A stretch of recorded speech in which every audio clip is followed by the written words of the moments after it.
Puis en ce temps-là, je dis, ben là, on va jouer de la musique. Ça fait qu'elle pogne une guitare, puis... Non, moi, je suis pas bon. Je prendrai pas de guitare à soir, c'est sûr. Brain Above, bienvenue au podcast. Ça me fait plaisir, Lefty, d'être là avec toi. D'avoir accepté mon invitation. Avec un sourire comme ça, là, Ouais, un gars avec un sourire comme ça, là, je dis jamais non. Je Écoute, dis non, ça, c'est un bon Jack, ça. Pour le 10e épisode, écoute, on va... 10e? 10e déjà. All right, on fait ça. Mais... Puis non, le podcast est basé sur les gens passionnés. Je veux en savoir plus sur des gens comme vous, mettons. Puis ça part de où, la passion, vous êtes né où, etc. Puis première question, c'est à partir de où, ça, cette passion-là de la musique? J'étais un tout petit DJ. Parce qu'on avait des... T'as-tu déjà vu ça, des 78 tours? Non. Non, OK. C'est fait en acétate. Si tu l'échappes, ça casse. Okay. Ça fait qu'il ne faut pas échapper ses disques. Puis ça tourne assez rapidement, 78 fois par minute. Puis tu mets une aiguille dessus, puis à l'époque, les pick-up, c'était des aiguilles. C'était pas comme un hi-fi, là. C'était... Ça sonnait un petit peu comme ça. J'avais une collection de mes parents, de disques, et je ne lisais pas. J'avais peut-être 3 ans.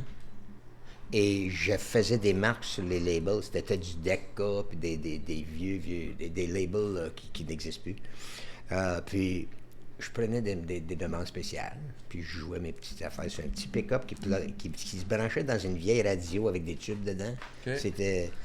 C'était mon début comme DJ. Dans des fêtes, dans un bar? Non, dans ma maison, avec mes parents. Puis j'avais un frère 8 ans plus vieux que moi, puis une sœur 6 ans plus vieille que moi. Puis eux aussi, il y avait leur collection de disques à un moment donné, puis ça m'a nourri musicalement. Mais j'étais un petit kid qui voulait chanter, puis je me fermais jamais à la gueule, à part que quand la musique jouait, ça fait qu'il m'encourageait de jouer la musique. Puis, ça rentrait dans mon oreille dès le début de mes souvenirs. Mais j'étais pas... j'ai pris des leçons de piano, puis j'étais pas un bon étudiant parce que j'avais une très bonne oreille, puis une mémoire de jeune. Ça fait que j'entendais quelque chose une fois, puis je m'en souvenais. Ça fait que la lecture, j'ai pas fait beaucoup de lecture. J'ai triché tout le long. Ça fait que maintenant, je suis un musicien semi-éduqué. Qui a bien réussi. Qui a réussi à se faire une carrière de 60 ans. Déjà 60. Mais presque 60. Vous êtes né en Ontario, hein, c'est ça? Oui, monsieur. Puis vous avez décidé, l'histoire l'a dit, là, vous êtes emmené au Québec. Je ne veux pas sauter du coq à l'âne, là. À ce temps, vous restez demeuré à Trois-Rivières. Je demeure à Trois-Rivières avec ma petite famille. Claire Maillet, ma femme, est une fille de Shawinigan qui était la créatrice et la directrice du Festival Danse Encore ici pendant 25 ans. Elle a pris sa retraite juste avant la pandémie. Ça fait que on vivait en campagne, puis elle voyageait l'hiver, l'été, et c'était un petit peu dangereux sur les routes. Ça fait qu'on a déménagé ici à Trois-Rivières. Puis je suis super content d'être ici parce que la communauté culturelle est merveilleuse. Puis, on a notre pont. Je peux aller n'importe où d'ici. Tu sais ce que je veux dire? Nord, sud, est, ouest, let's go. C'est bon. C'est ça. Oui, c'est vrai. Puis, si on revient à la musique, vous avez fait beaucoup de choses. Vous êtes parti de l'Ontario, là. On peut-tu en savoir un peu plus? J'ai fait 10 ans de carrière comme musicien professionnel. Mon quartier général, c'était à Toronto, mais j'étais sur la route beaucoup. Puis sur la route, l'école des bars. OK? Mais j'étais jeune et fou, et mes confrères, consoeurs étaient également jeunes et fous, et on s'amusait beaucoup, on travaillait fort, et on jouait énormément. On jouait souvent 6 soirs et une matinée le samedi, et on jouait souvent 5 sets par soir. Parce qu'on commençait comme à 8h30, puis on jouait des petits sets de 35 minutes, on descendait de la scène pendant 15-20 minutes, on remontait après la soirée, tu avais usé tes souliers juste à monter et descendre de la scène. C'était ridicule. Mais on jouait tellement que c'était une école pour l'oreille parce qu'on changeait de répertoire tout le temps. On jouait du cover. Ça fait que, tu sais, le palmarès changeait, puis nous autres, on changeait de répertoire. Ça fait que, par oreille, ça fait que il fallait être sur le piton quand même, parce que sans ça, tu n'avais pas d'engagement, puis tu ne payais pas ton loyer à Toronto. Non.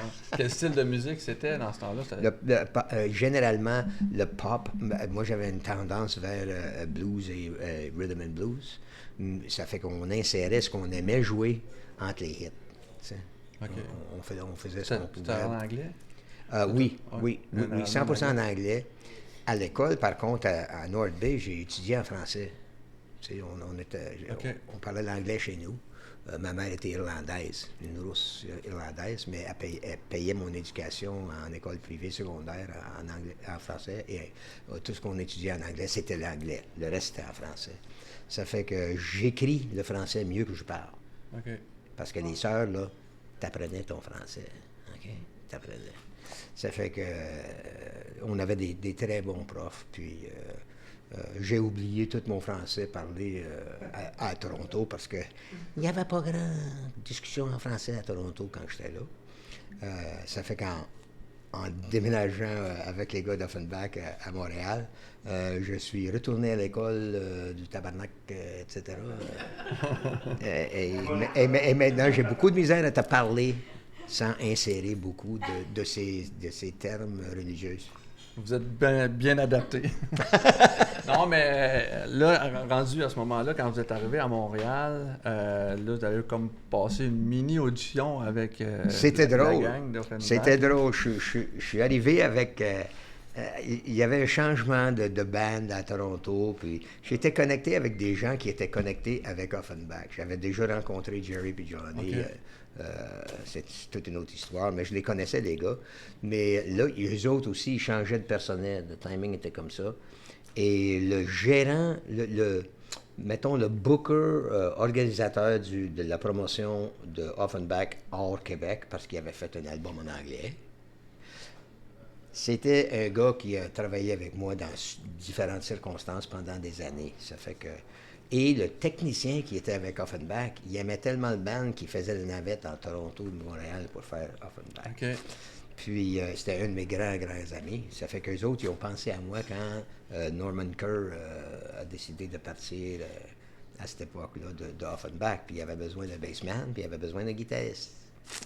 Moi, j'étais avec un guitariste appelé Doug McCaskill, qui est maintenant en Californie et est encore un musicien professionnel. Puis il a fait une belle carrière, il est très, très bon.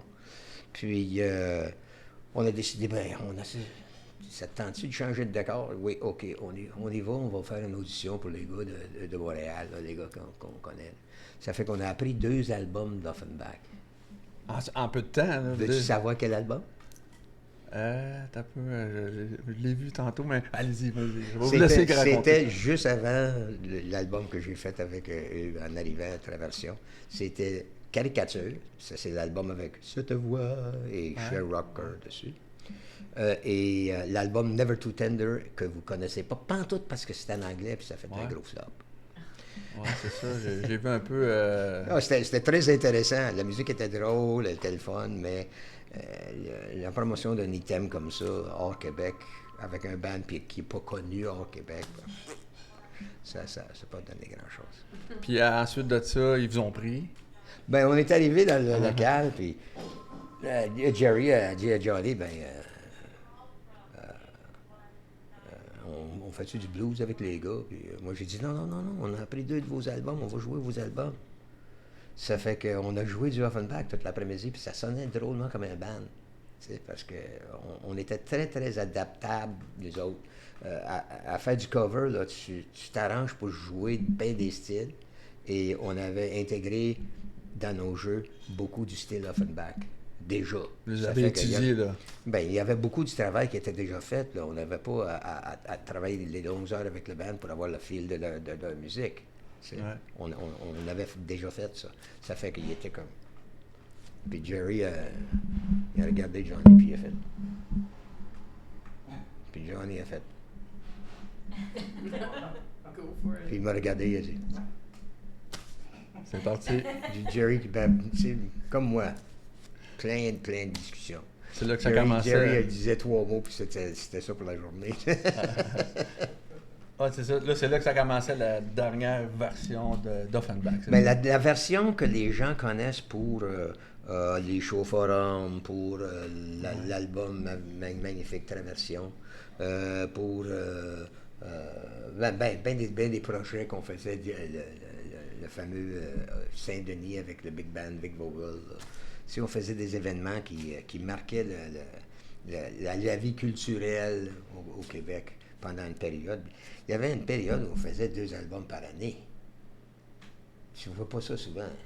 Tu sais. Mais à cette époque-là, tout le monde essayait de faire ça. C'était un rythme, c'était quasiment maniaque. Tu sais, la façon qu'on essayait de sortir. Souvent, un des 2 albums, c'était un live avec la moitié des tunes qui étaient déjà connues, ou bien des arrangements différents, comme avec des brasses, des affaires comme ça. Mais tout le monde essayait de garder leur son sur les ondes radiophoniques. Ça fait qu'il fallait toujours sortir quelque chose.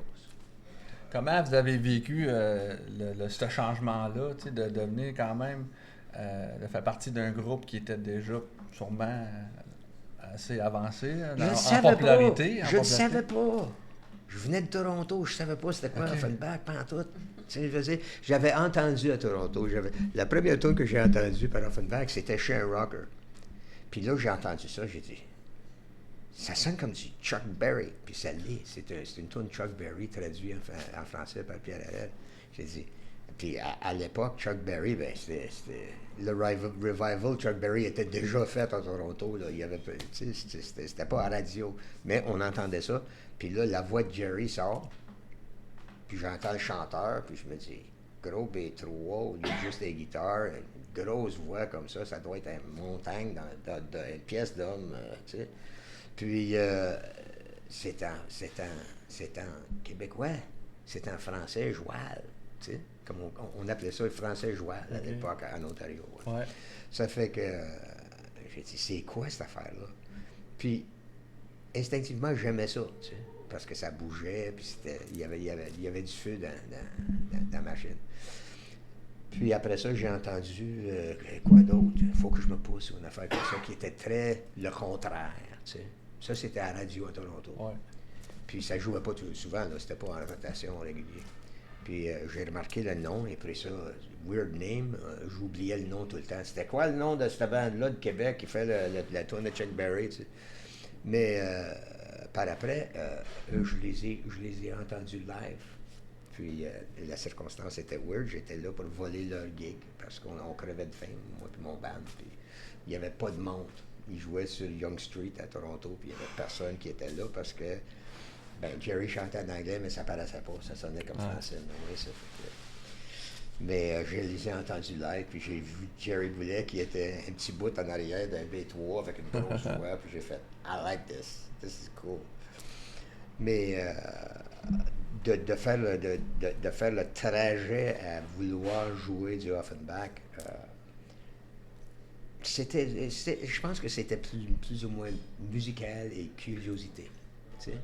Et puis il y a une affinité pour les personnes parce que Jerry et Johnny, en les rencontrant, on a pris une coupe de bière ensemble, puis on était immédiatement, il y avait c'était sympathique notre affaire, là, tu sais, il y avait une symbiose en quelque part. Puis ça fait que je me disais, je pourrais m'entendre avec du monde de même. Ils sont cool, ils sont le fun. Tu sais. Puis là, vous avez parti en tournée, puis quand je suis arrivé, moi, je me promenais avec ma bass, puis les gars, ils avaient mis le nom Offenbach. Il y avait peinturé le nom Offenbach sur mon étude de bass, mais j'avais pas de charge pour me promener en autobus. Ça fait que j'avais mon stencil Offenbach, puis les gens faisaient « Hein, Offenbach? Tu joues pas avec Offenbach? » Oui. « Wow! » Puis je faisais « Wow, OK. » Puis ça, c'était quand on répétait pour des shows en Ontario où les gens nous aimaient pas. Ça fait que je n'étais pas impressionné, là, pas tout. Jamais de band, mais je savais pas qu'il y avait tellement un fan following pour Offenbach. Premier show ici au Québec, c'était à Louisville. au club de golf. Puis c'était bondé de monde. C'était illégalement plein de monde. Là. Il y avait du monde, mur à mur.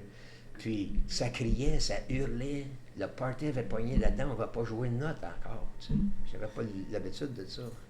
Puis là, ça criait des affaires comme « Lâche pas, Jerry! » tu sais.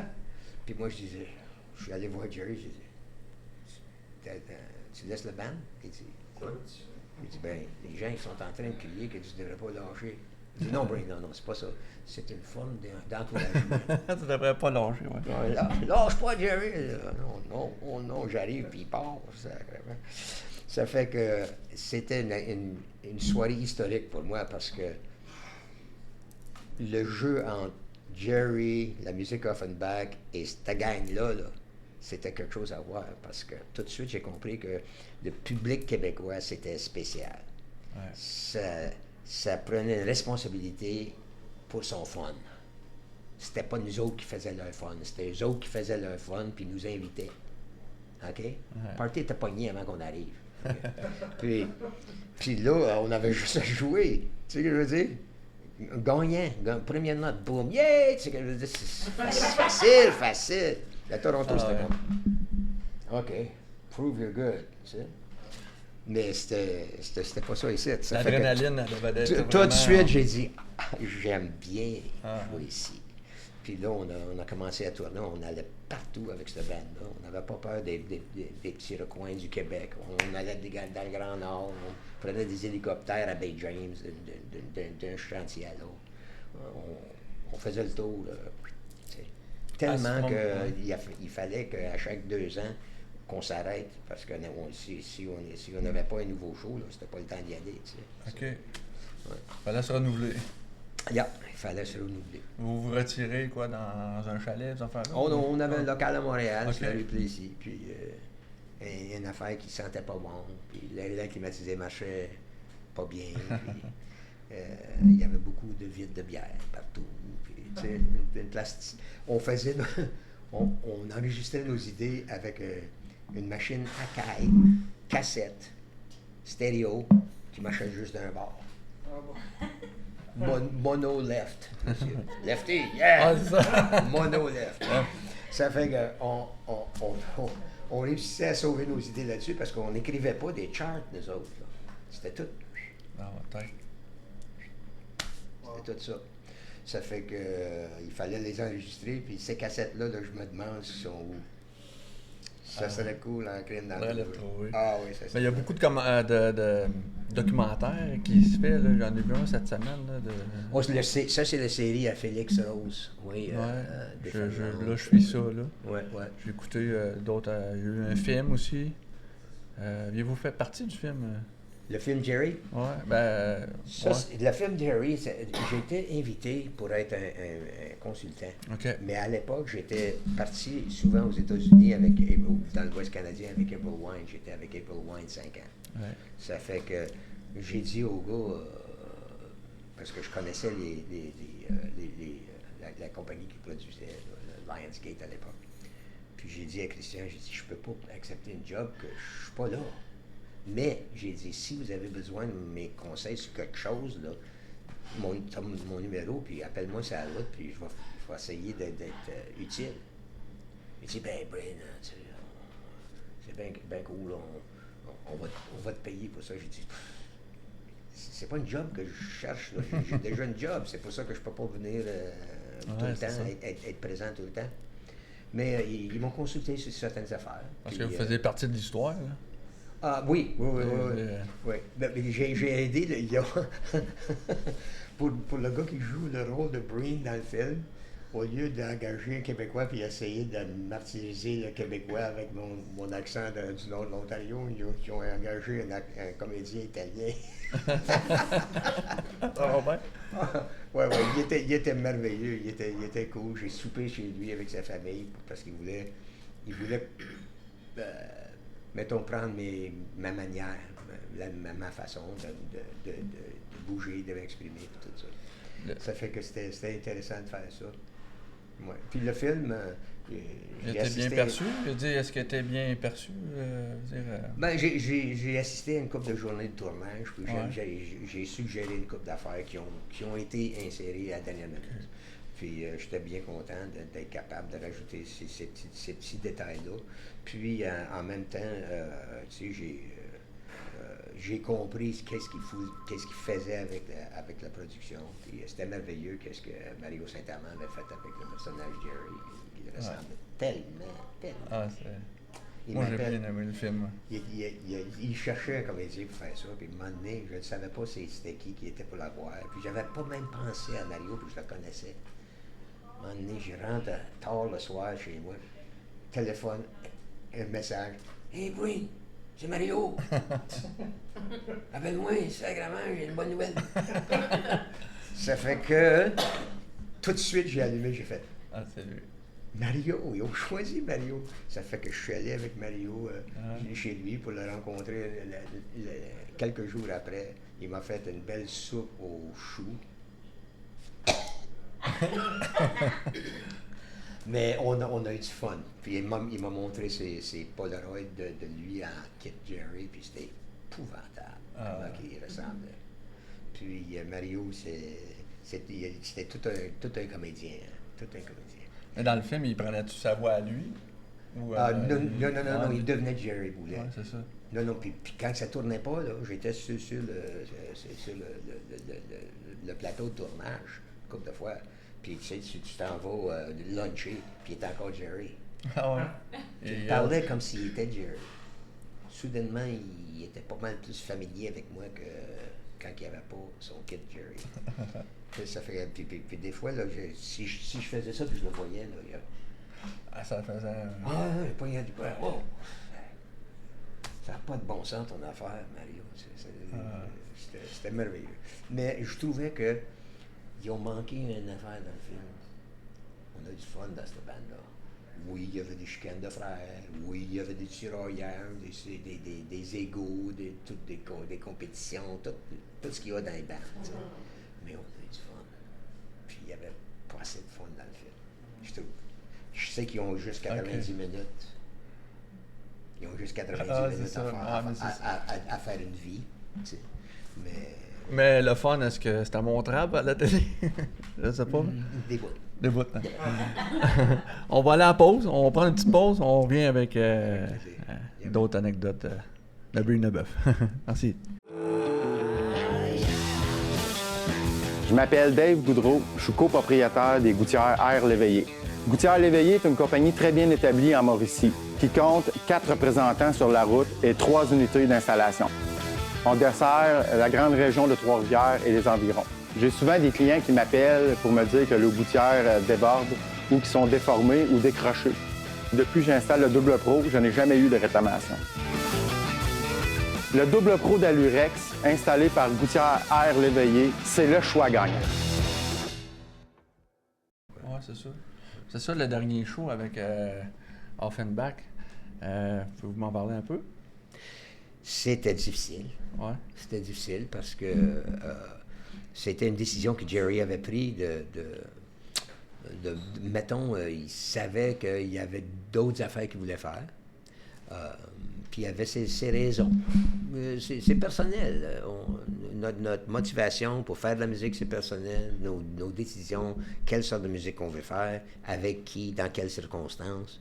Ça fait que lui, il avait fait une décision, il avait pensé à son affaire, puis c'était un gars qui était sûr de lui, puis quand il a annoncé ça chez lui, il a dit « Vous pouvez faire comme vous voulez, les gars, mais moi, je quitte, je fais un autre projet. » Donc, mais, on est restés amis.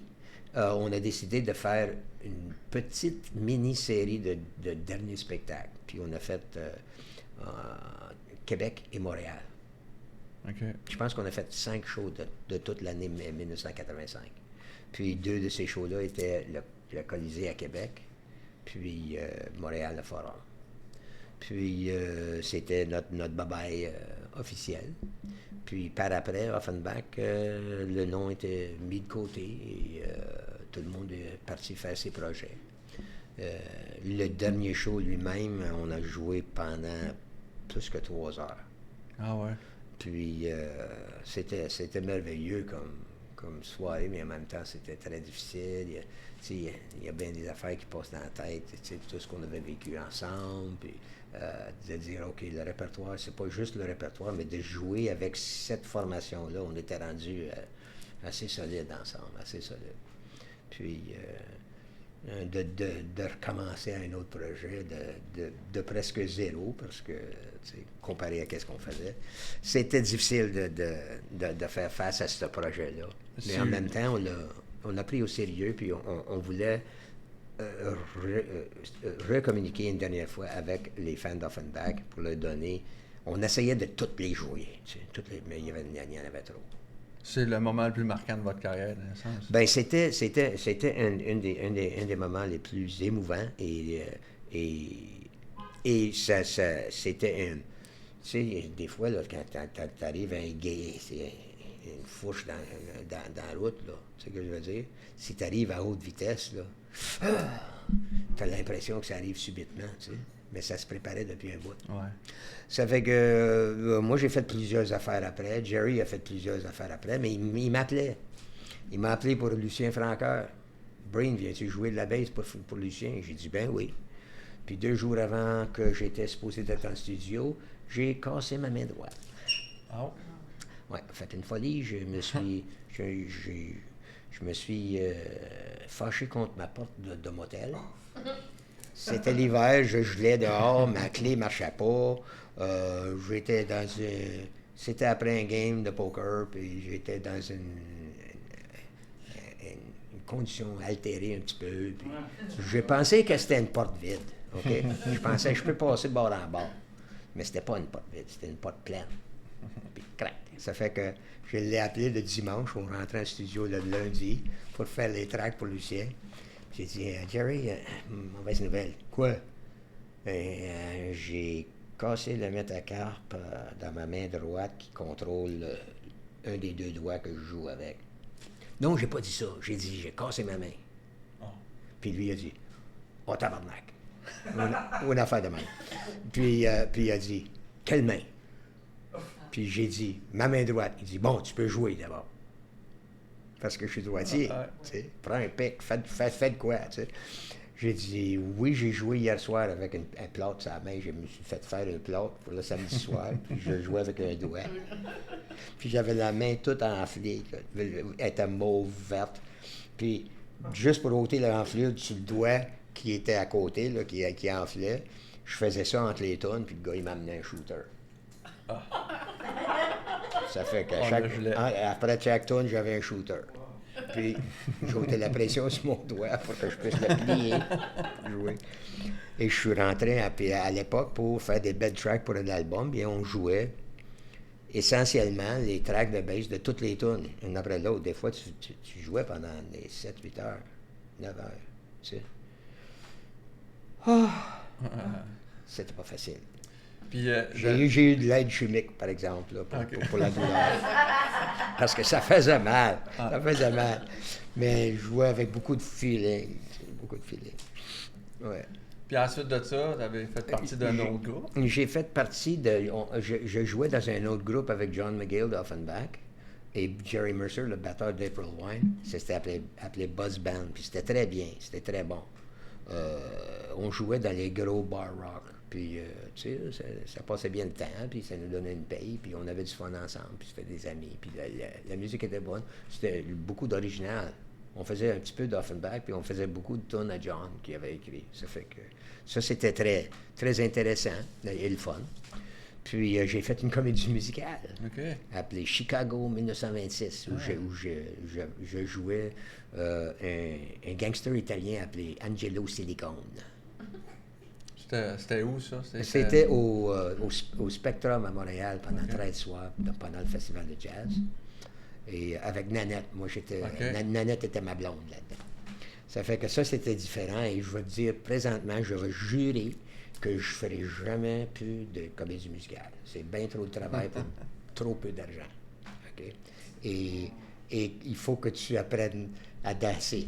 Tu sais? À danser. Puis là, on faisait nos répétitions.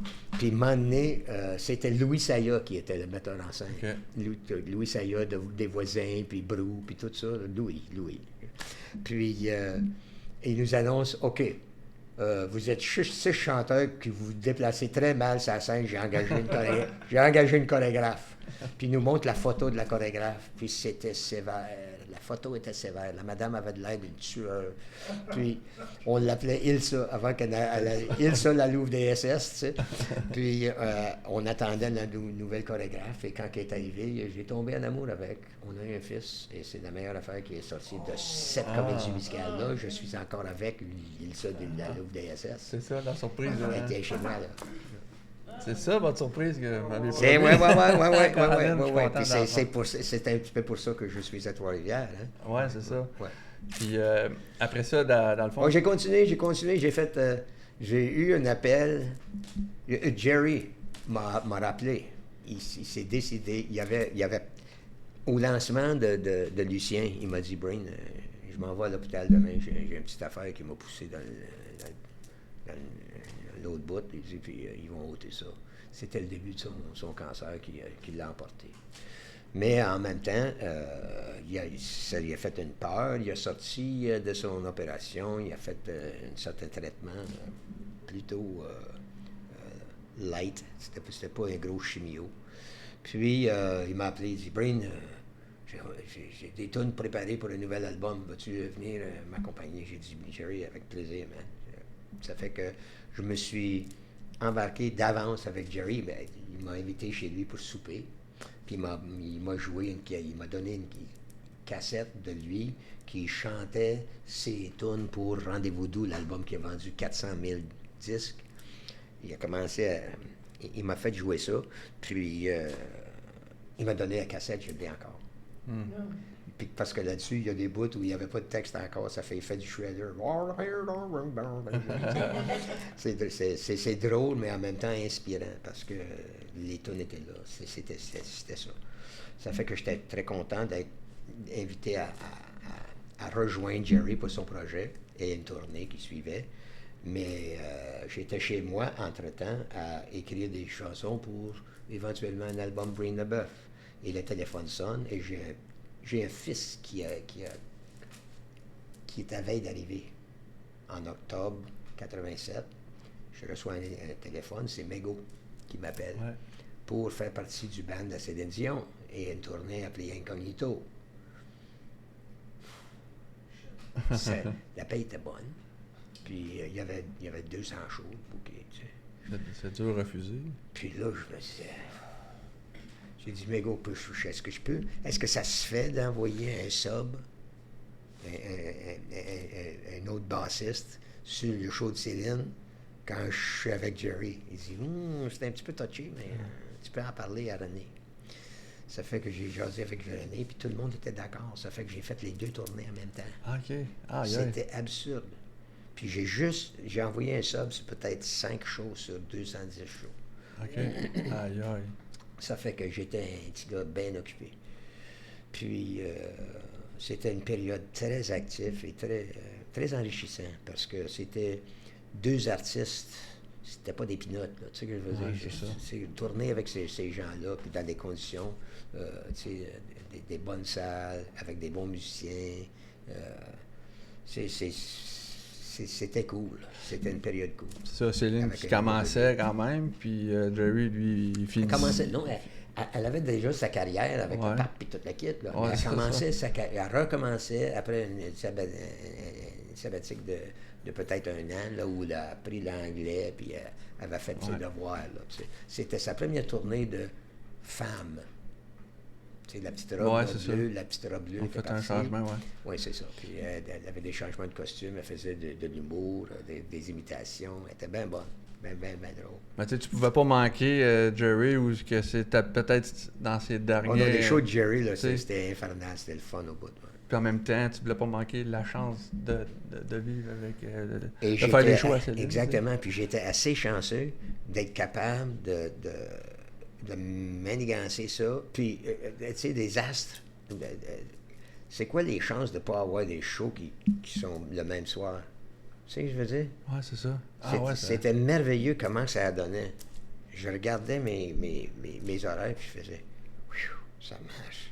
Puis les shows à Céline, est-ce que c'était au Québec ou au Canada? Partout au Québec. Ouais. Ouais. Aïe, aïe. Puis ensuite de ça, vous avez fait partie du... Est-ce que vous avez fait partie du groupe Corbeau? Non. Je les connaissais. Ok, tu les connaissais. Ouais, c'est des gens. Mais vous avez joué avec eux autres, puis eu du fun? Non? Est-ce que, à cette époque-là, non. Okay. Non, on ne jouait pas avec eux autres, mais on se croisait. Je sais pas, Michel Lamotte et moi, on avait quasiment la même face. Ça fait que... Ok, je sais pas. Il y a quelque chose qui me disait que vous aviez joué avec eux autres. Peut-être le côtoyer, vu que c'était dans les mêmes temps. Là. Ben, c'est ça. Mettons qu'eux autres, ils étaient partis sur un autre trajet. Puis, anyway, quand je jouais avec Céline Dion, mettons que c'était pas le style de Jerry. OK? Ouais. C'est complètement une autre affaire. Ça fait qu'il n'était pas nécessairement un fan. Il respectait le talent, Céline, mais il n'était pas un fan de Céline Dion. Son répertoire et tout ça, là, ça ne disait absolument rien. Tu sais. Mais il est venu me voir au Saint-Denis avec Françoise. Il était cute, il était fin, il était bien gentil. Parce qu'il a toffé jusqu'à la fin du show. Puis je suis sorti tout de suite après le show dans la salle pour le rencontrer. Puis soudainement, là, après toute notre fraternité et tout, il était officiel, il m'a serré la main. C'était très bon, Brain. Sérieux de même, tu sais. J'ai dit merci Jerry, merci d'avoir resté pour le concert. Tout. Mais il est venu m'encourager sur le show de Céline pendant que j'étais en tournée avec lui. Ouais. Vous savez ce que je veux dire? Ça fait que non, on avait on marchait bien ensemble. Je me suis jamais poigné avec Jerry. On était souvent pas d'accord sur différentes affaires, mais on s'arrangeait. On peut être en désaccord avec quelqu'un sans être en conflit avec quelqu'un. C'est facile à faire. Il faut juste trouver la façon. Ouais. Puis des fois, ça s'arrange tout seul. Avec lui, c'était bien facile. On se respectait, puis on se traitait comme du monde. Vous étiez la première personne qui appelait, genre, quand il y avait quelque chose? Ou... Souvent. Ouais. Jusqu'à la fin. Ses dernières prestations à TV, là, il était très malade. Il avait sa morphine, sa machine de morphine. La journée commençait raisonnable, puis quand c'est venu le temps de l'émission, parce que tu as des répétitions avant pour les Kodak, toute l'équipe, quand ça vient au taping ou bien au show live, ben il souffrait. Ouais. C'était difficile pour lui. Puis il m'invitait pour jouer de la tambourine.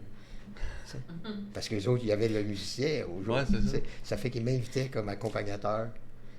Puis je ne pouvais pas jouer de la bass, le bassman était là.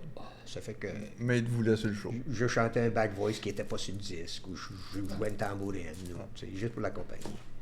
Mais, ouais, c'était... J'étais très honoré qu'il me garde comme ami à travers tout ça. Puis ensuite, quand il est décédé, là, c'est sûr, ça a dû vous donner tout un choc, là. C'était particulier en crème. Il est décédé le jour de ma fête. OK. Ça fait que c'était particulier. Je magasinais, je m'achetais des vêtements pour ma fête, tu sais, parce que personne ne m'achète des affaires. Ça fait que je magasinais 9h30 le matin, puis je l'ai entendu à la radio, puis il a fallu qu'il m'amène une chaise, parce que t'es prêt, mais t'es pas prêt. Tu sais ce que je veux dire? C'était pif, c'est comme ça. Ouais. Puis ça m'a pris à peu près 10 minutes pour le moment d'acceptation. Mais oui, parce que le dernier mois, on ne s'est pas vu. Le dernier mois, là, il était chez lui, puis il sortait plus. C'était tough. On va continuer dans une note plus joyeuse. Okay.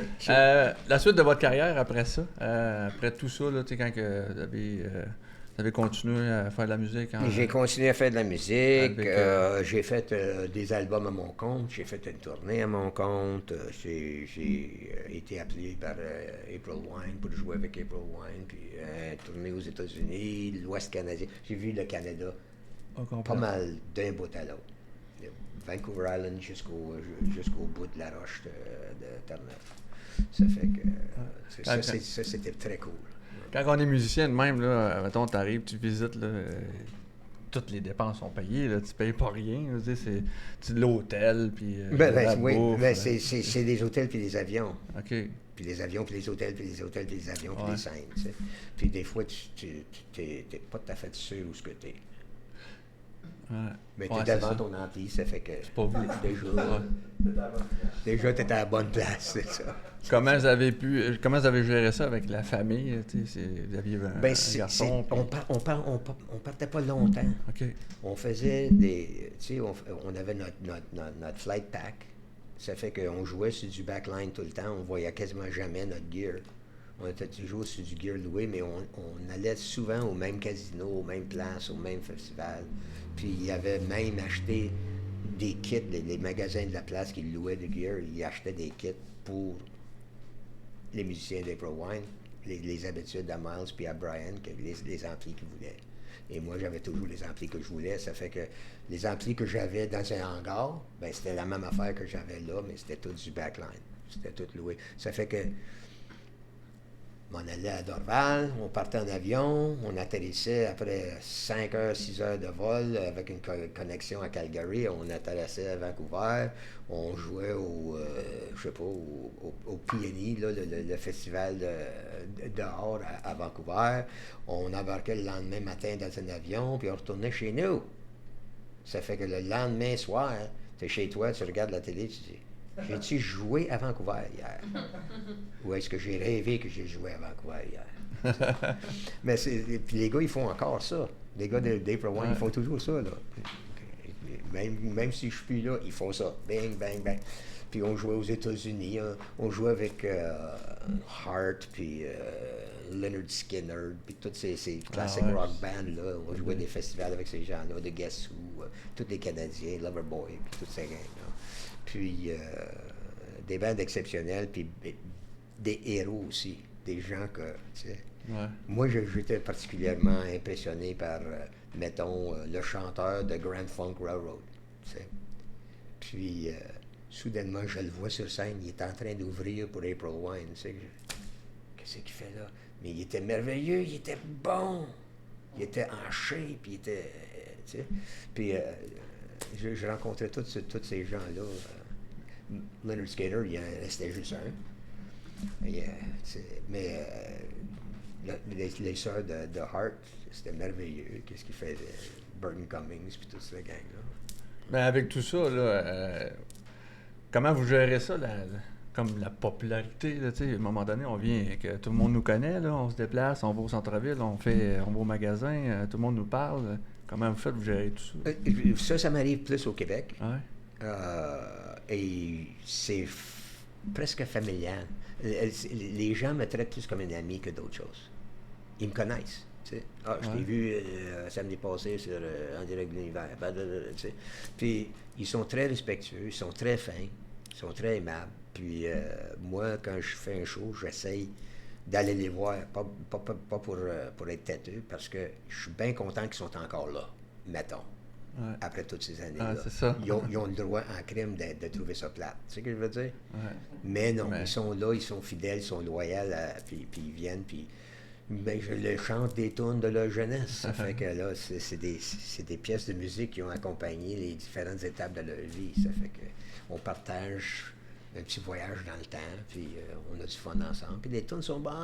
Ouais, Les tunes sont moi, bonnes. j'ai grandi avec ça. Là, Ben oui. Là, moi, je fais présentement une série de spectacles pour la première fois, juste la musique d'Offenbach, et je chante des tunes. Je me donne la permission de chanter des tunes que Jerry a popularisées. Parce qu'avant, j'avais bien de la misère à faire ça. OK, mais pouvez-vous nous en parler un peu? Je veux dire, ça se passe où? Puis c'est quand? Ben, ça se passe un petit peu, pas partout au Québec, parce que j'ai dit, moi, j'étais très difficile. Je suis très difficile maintenant. Je suis vraiment un princesse, là. Je veux dormir dans mon lit. Ça fait que j'ai dit, pas trop loin, pas plus que 2 shows dans une semaine. C'est toutes sortes de petits... Tu sais, j'ai pas besoin d'être traité comme un star, mais je vais pas loin. Fatigue-moi pas trop. Ça me prend au moins une journée pour me remettre ma voix en shape, là, parce que c'est une vieille appareil. Ça fait qu'on va le respecter. Puis, mais je joue Trois-Rivières en octobre. Ça doit être là. Oui, la date. Vous pouvez avoir la date sur brainlebeuf.ca. C'est la belle petite salle au Cégep. OK. Ouais, c'est une belle petite salle, ça sonne bien. Les techniciens sont merveilleux, c'est tous mes amis. OK. Ça fait que on va faire le show là. Puis je suis très bien accompagné. J'ai Reggie Lachance à guitare. Reggie qui... Hey Reg, joue-moi une tonne. Ouais, c'est ça. Ouais, avec, c'est Reg-là. Il a fait 10 ans. Parent, oui, puis il a fait 10 ans avec Johnny Hallyday en Europe. Okay, C'était un vrai rockstar. C'est la vraie affaire. Parfait. Puis il joue comme un vrai rockstar. Moi, je suis fanboy. Il m'en va l'écouter sur la scène, là, puis j'oublie de chanter. Tu sais. C'est trop. Puis j'ai Pierre Beauregard qui joue les claviers, puis chante, puis joue du sax. Et j'ai un batteur, un jeune, tout le monde est jeune là, de Saint-Cyr, mais Marc Brodeur, il s'appelle, puis il est très bon, je l'aime beaucoup. Puis c'est une petite équipe, puis Claire, elle m'accompagne sur la mini-tournée. Elle fait des projections, puis elle aide au cue d'éclairage. Puis elle prend soin de moi. Si, mettons, je vous pose la chanson ou la toune qui vous a marqué le plus, mettons qui... Ça, c'est facile. Ouais. Mes blues passent plus dans le pas. C'est ça. C'est sûr. Là, vous l'entendez. C'est parce que il y a bien des... Quelle est ma chanson préférée? Ben, je préfère celle-là pour le fait qu'elle m'a donné des opportunités que j'aurais jamais eues sans cette chanson. Mais j'en ai plein de préférés, de tunes préférées. Puis des fois, ça peut changer subtilement. Dans un spectacle, mettons, je peux faire 18-20 chansons. Et pendant 2 mois, je vais triper sur ces 3-là. Parce qu'ils vont bien, puis je suis bien content d'arriver à cette partie-là du show. À un moment donné, ça commence à morpher un petit peu parce qu'il y a un certain soir que ça arrive bien vers la fin. Oups!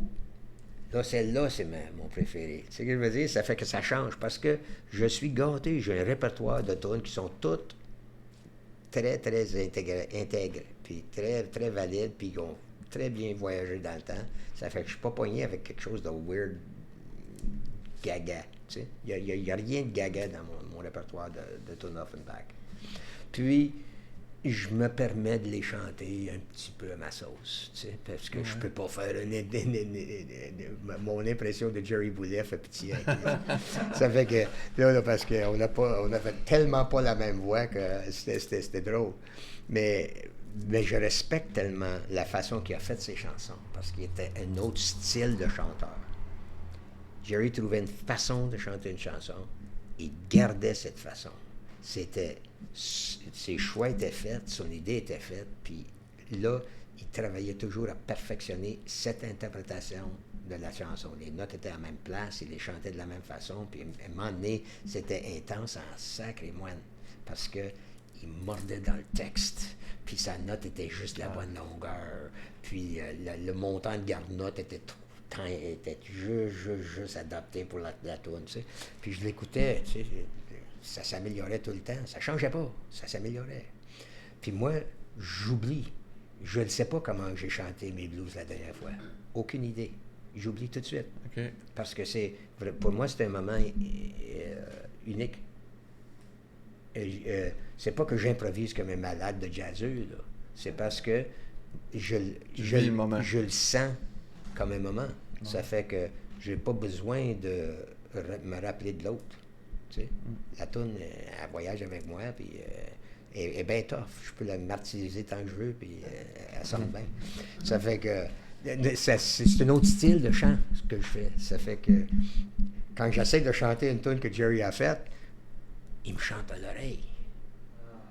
Puis là, je suis comme, attends une minute, je cloche avec Jerry, là, wait a minute, qu'est-ce que je fais avec ça, tu sais. Puis il y a eu une période, je suis en train de vivre encore une période d'adaptation où j'essaie d'intégrer ce que Jerry m'a montré avec ces chansons-là, tout en les possédant de la façon que je possède mes blues. Ouais. Ce qui était ma tonne à l'époque. C'est un petit peu compliqué, mais en même temps, c'est très, très simple. Ça arrive toute seule. Puis, je suis bien content de la façon que ça se passe de ce temps-ci. J'ai du fun. J'ai du fun à le faire. Moi, je suis bien content de t'avoir au podcast. Écoute, on aurait pu faire encore une heure. Là. Je suis sûr qu'il y a pas mal d'histoires. Là. On a effleuré plein d'affaires. Terminant, je pose tout le temps la même question à tout le monde. Si un jeune, là, il est devant toi, là, puis il dit moi, j'aimerais ça faire ça. Quel conseil tu peux lui donner à ce jeune? Mettons que, premièrement, j'ai une crampe dans ce domaine-là. Premièrement, je dirais que t'es mieux de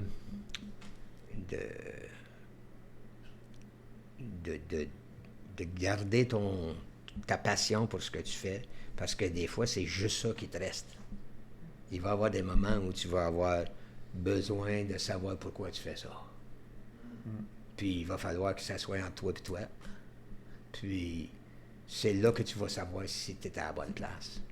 C'est les challenges qui vont faire le musicien. C'est pas le hit song, c'est pas la grande scène. C'est le challenge de dire, t'aimes-tu assez ça pour faire ça juste pour le faire? T'sais? Puis c'est pour ça que j'ai un grand respect pour les amateurs. Les musiciens amateurs, ils font ça amateurs. Ils font ça pour l'amour de le faire. Ils sont pas payés. Tu sais, je veux dire, ils font ça. Puis des fois, tu peux avoir des amateurs sur le bloc, chez moi, qui sont 2 fois meilleurs que moi comme chanteur. Tu ne le sauras pas peut-être parce qu'ils ne sortent pas dans ton quartier chanter, mais man, il y a du talent partout. C'est écœurant qu'est-ce que je vois puis j'entends maintenant, surtout la jeunesse maintenant. Ils ont tellement d'opportunités de travailler leur affaire. Ils ont YouTube, ils ont les autres, on avait un livre de Mel B avec quelques accords dedans, puis une guitare qui n'était pas jouable. T'sais. Mais je me plains pas. On avait quand même des places à jouer, puis c'était ça. Mais maintenant, on entend des jeunes qui sont très évolués. Techniquement, ils sont très habiles, puis ils sont passionnés. Puis je les admire énormément. Énormément. Pour moi, c'est des stars. Quand je les entends, je fais sacrément. 22 ans, what? Ben, merci beaucoup. Lefty! Je suis content de t'avoir rencontré. Un grand plaisir, mon ami. Je suis content de t'avoir rencontré. Yes! Tu l'as eu! Moi, je l'ai eu. Il m'a vouvoyé pendant 2 ans de temps. Yes, OK. Ça veut dire qu'on est des amis maintenant. Ah, parfait. Oui, merci beaucoup. C'est établi. Plaisir, oui.